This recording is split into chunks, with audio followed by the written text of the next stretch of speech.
Hello students, welcome to एम online class 10th chapter 9 त्रिकोणमिति के अनुप्रयोग। है ना, अनुप्रयोग ये त्रिकोणमिति हमने क्या पढ़ी कि साइन थीटा क्या होता है, लंब बटे कर्ण। कोस थीटा क्या होता है हमारा, आधार बटे कर्ण। और टेन थीटा लंब बटे आधार, ये पढ़ा। अब इनका अनुप्रयोग अपने डेली लाइफ में करो। अब डेली लाइफ में करो तो आइए प्रश्न कुछ इस तरीके से, हम पतंग संक्रांति पतंग उड़ाते हैं, उड़ाते हैं हम इस तरीके से। देखो, है ना, ये हमारी जमीन, पतंग उड़ाते हैं ना, ये पतंग उड़ रही है हमारी, है ना, इस तरीके से पतंग उड़ाते हैं। ये पतंग उड़ रही, अब पतंग अच्छी हवा में उड़ रही, तो हवा में पतंग उड़ रही तो हमने क्या करा, इस धागे को खींच के या ढील दे के हमने एक खूंटी से बांध दिया। तो जब हमारी पतंग अच्छी उड़ती है एकदम, जब हवा भी एकदम एक सिस्टमेटिक हवा चलती है, ना ज्यादा तेज ना ज्यादा कम, तो हवा एकदम पतंग एकदम टिक जाती है आसमान में हवा के साथ, इस तरीके से। तो प्रश्न उसी के ऊपर आधारित। देखो ये कह रहा, भूमि के 60 मीटर की ऊंचाई पर एक पतंग उड़ रही है, यानी कि पतंग जितनी ऊपर है, ये पतंग एक ही यहाँ, तो ये जो ऊंचाई है ये कितनी है, 60 मीटर। ऐसा कह रहा है पतंग उड़ रही है 60 मीटर पे, ठीक है।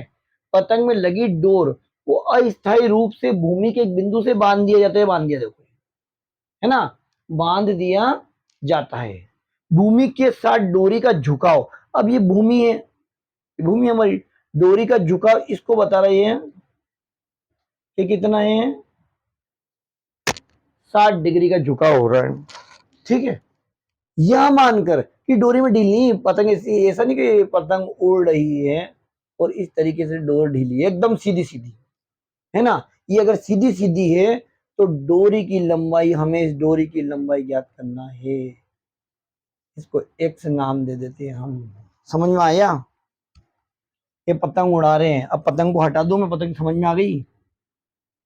तो अब हम नया नाम दे देते हैं, ए बी और सी।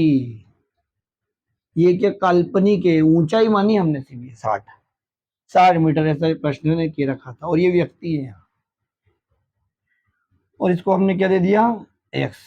मतलब ए क्या पतंग है, माना कि ए क्या है, पतंग है, तथा भूमि का एक बिंदु, तथा भूमि का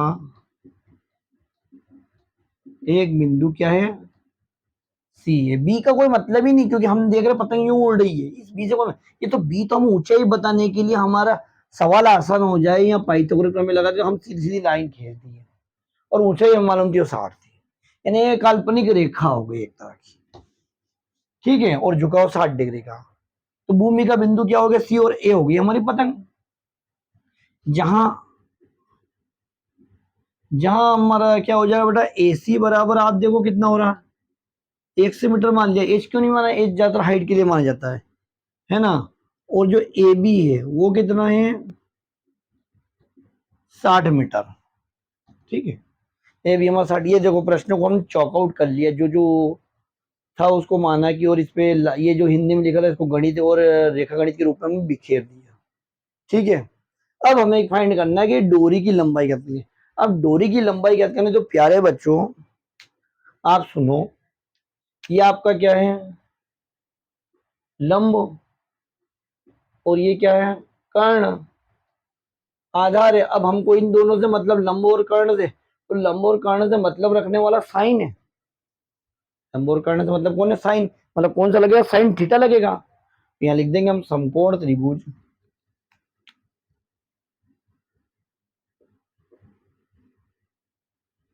ए बी सी में साइन थीटा लंब बटे कर्ण।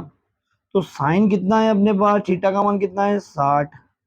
लंब कितना है, ए बी। कर्ण कितना है, ए सी। साइन 60 का मान, तालिका बनाई, तालिका को बनानी पड़ेगी भैया, ये 0, ये 30, ये 45, ये 60 और ये 90 है ना। ये आपका 0, ये 1/2, ये 1/√2, ये √3/2 और ये 1। तो साइन 60 हमारा होता है √3/2। तालिका के ऊपर अपने एक पूरा वीडियो बना रखा, उसको अच्छे देखना। ए बी की वैल्यू कितनी है बेटा? 60। ए सी की वैल्यू कितनी है? x।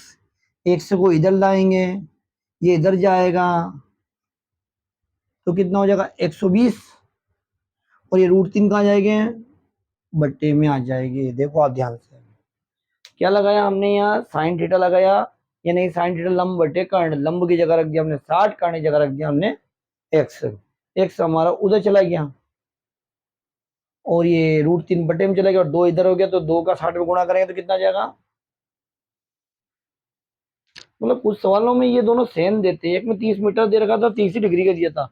अब यहाँ भी 60 डिग्री दे रखा, 60 मीटर दे रखा। मतलब कभी कभी तो बहुत सारे बच्चे कंफ्यूज है, 2 बार 60 है। वो कौन है और ये दूरी है, ये फर्क है।